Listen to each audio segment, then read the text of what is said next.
Shalom, Ahavá, amigos, e hoje nós vamos falar sobre a cabala do livramento, da liberdade, e essa cabala está relacionada a Yeshua. Yeshua que quer dizer livramento, né? Então nós vamos entender essa passagem que está representada em Êxodo 13:17. Êxodo 13:17 são os cânticos de Davi, aonde Davi se livra. Quantos todos de nós já se sentiram oprimidos em certa situação, em certa condição, e hoje estão diante a situações de livramento, como se tivessem tirado de si ou de suas costas inúmeras cargas de emoção ou de situações reprimidas.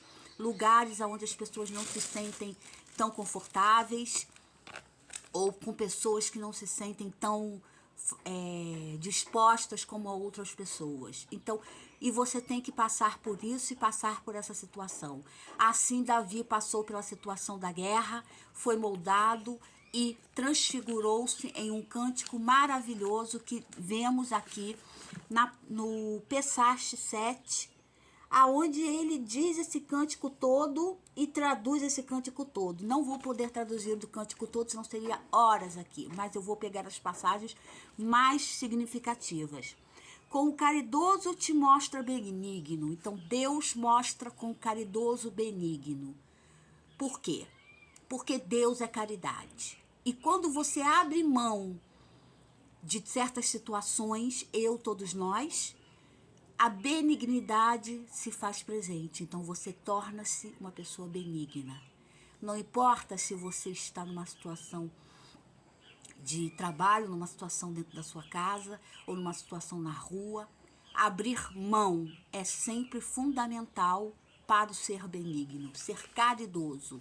Então, ver a caridade, não, a pessoa está ali numa situação que precisa de caridade, precisa de ajuda, precisa de retribuição. Então, essa situação, essa sensação, Deus vê como benignidade. Então, é parte do Altíssimo, é parte de Hashem, né?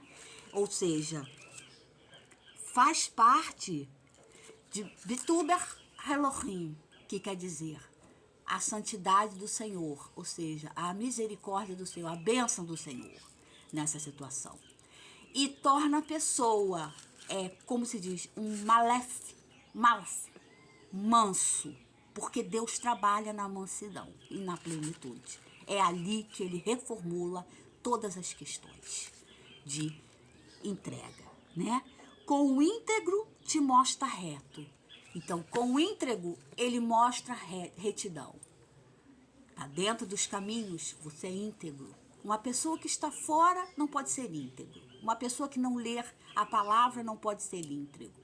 E mesmo que ela leia, as palavras vão entoar como um cântico de Davi, como o cântico que Davi. Então, jamais Davi foi para a guerra, mata Golias, mata o gigante, é oprimido pelo povo, por próprio Saul, e ele volta e expressa esse cântico maravilhoso de vitória. Porque ele simplesmente, Yeshua, tocou na alma dele, ou seja, o livramento. Houve um livramento.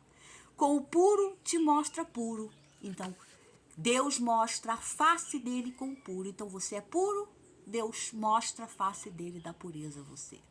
Da pureza na rua, de encontrar anjos, de anjos físicos, que naquele momento você está numa situação muito difícil, o anjo vai lá e pega você, te salva da situação que possa estar oprimindo, entendeu? Então, nessa fração, o anjo está ali fazendo o seu papel mais significativo. Ele se mostra puro. Ele se mostra puro com os puros. Com o perverso, te mostra sutil. Por quê? Ele vai sutilmente moldando o perverso.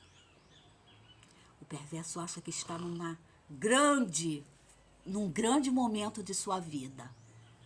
E ele não está. Sutilmente, de um dia para o outro, quantos passaram por aquela cidade poderosa e quando voltam não existe mais nada. E assim continua a missão com o perverso.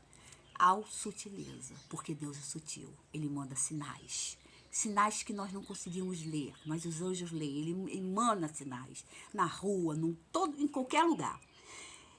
Despertei meus inimigos e os derrotei. Derrotei meus inimigos e nunca voltei até que os consumisse. Derrotou os seus inimigos e nunca retornou até que eles fossem consumidos por Deus. Então eu derroto, eu venço, eu proponho e eu saio. Você sai, todos nós saímos. Porque ali vai ter o mover de Deus, o agir de Deus, que não é o seu agir. Então muitas pessoas colocam Deus em segundo plano, querem derrotar, fazer acontecer e acabar e aniquilar. Não. Derrote na lei justa e retorne. E deixe o retorno do Senhor Deus naquela pessoa. Porque sutilmente aquela pessoa vai se reencontrar e vai, talvez, ser uma pessoa afinada com o propósito de Deus. Porque a congolês é o mistério, e o mistério de Deus nós não sabemos. E pôs trevas por tendas ao redor de si. Então ele pôs trevas, ninguém o via nas tendas, ninguém via Deus, mas sabia a onisciência e onipresença de Deus. Aquele momento que você diz, ó, tem coisa ali, eu não sei o que é, mas tem coisa ali. Então, é onde Deus se manifesta. Você não está vendo Deus, porque ele é uma treva densa, treva no sentido escuridão. Você não vê Deus, você vê a você próprio, os seus propósitos, suas determinações. Mas Deus está agindo até nessas trevas que estão diante a você, ou diante de qualquer pessoa, tá bom? Ajuntamento de águas expressas na nuvem do céu, chuvas, trovoadas, Deus te forma nas nuvens, nas trovoadas, nas forças naturais, ou seja, nas situações nubladas, nas situações em que você não vê saída, você não vê solução, você está numa névoa densa, todos nós. E nessa situação é que Deus opera, é que Deus está presente, entendeu? Porque nessa situação que ele precisa sutilmente trabalhar e mostrar. Ninguém vai na felicidade da bênção. As pessoas vão no momento de reflexão. Desculpe, nesses momentos, muitas vezes, é através da dor. Pelo esplendor de sua presença, brasas de fogo acendem. Então, é o céu, raios. A manifestação de Deus através do monte, através de Moisés, foi através de raios, de manifestações naturais. Então, Deus se movimenta através da natureza. A natureza é Deus. A natureza não pode ser denominada ídolos ou outras situações, porque a natureza é Deus, não é outras coisas, não são outras coisas, são Deus. Trovejou, alagou, enchentes, tudo é manifestação de Deus, porque sutilmente ele está dando uma mensagem para todos ali. E apareceu os fundamentos do mar, e apareceu os fundamentos do mar e os fundamentos do mundo se descobriram. Então, como nós viemos através do mar, através dos fundamentos, temos fundamentos com o mar. Temos fundamentos que foi o quê? Fundamento é o quê? É o que começo, é a fundação da casa. Uma casa sem fundamento, sem alicerce, sem proteção, ela desaba. Então, o mar é o fundamento de todo e qualquer primordial começo da humanidade. É onde provavelmente nós nunca exploramos e é onde está toda a nossa riqueza genética, humana e a nível de DNA e a nível de primórdios. Começou com os oceanos, tá bom? Aqui está dizendo, o Torá que está dizendo, há mais de 5.000 anos. O caminho do Senhor é perfeito, e sua palavra é eterna e refinada. Então é perfeito. Você hoje está passando uma situação que você diz, meu Deus, o que eu estou passando? Eu estou numa tribulação, eu estou numa peleja, eu estou numa dor, eu estou no sofrimento.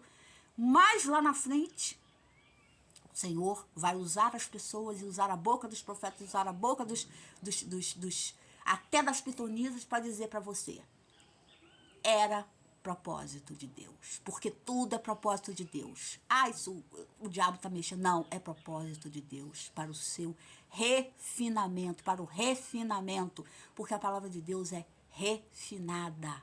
Você não pode se postrar diante de Deus falando de espaltérios e alucinações, porque Deus não ouve. Deus ouve a palavra refinada, ou seja, você tem que ser um instruído, você tem que ser um buscador, você tem que ser um Yeshua, para você poder trazer o livramento à sua própria vida, à sua própria alma, à sua própria condição. Malaf, com malaf, sempre com malaf, ou seja, com a mansidão, porque você não pode a Deus exigindo que Ele te dê coisas, exigindo que Ele te dê coisas materiais virão no tempo de Deus, que o tempo de Deus não é o seu. A tua salvação pela sua descendência me engrandeceste. Então Davi é descendente de Deus direto, da descendência de Davi. Percussão está a descendência de Davi. Então aqui no cântico, no Êxodo 13, Davi é descendente da casa de Israel, direto de Deus. Então ele ouve Deus, ele é o escolhido, ele descende da mesma linhagem. Por isso que ele ganhou o gigante, por isso que ele derrubou o gigante. Quantos não derrubam o gigante dia após dia em suas vidas, na minha, em todas as vidas? Então o gigante simboliza a falta de fé, a falta de crença, a falta de Deus, a falta de moral, a falta de propósito, a apostasia, como muitos estão por aí. Então pela árvore, pelo que você tem, você vai conhecer o propósito de Deus daquela pessoa. Pode ter certeza disso. O mistério, o acongoleste é a malef. Acongoleste é o malef no propósito de Deus. O mistério de Deus está na mansidão e nas suas boas obras. Um fruto não cai de uma macieira em uma goiabeira. Não, o fruto cai perto da árvore. E pelo propósito daquele fruto você verá as ações das pessoas. Obrigada, eu sou Márcia, profetiza. Fica com a gente aqui.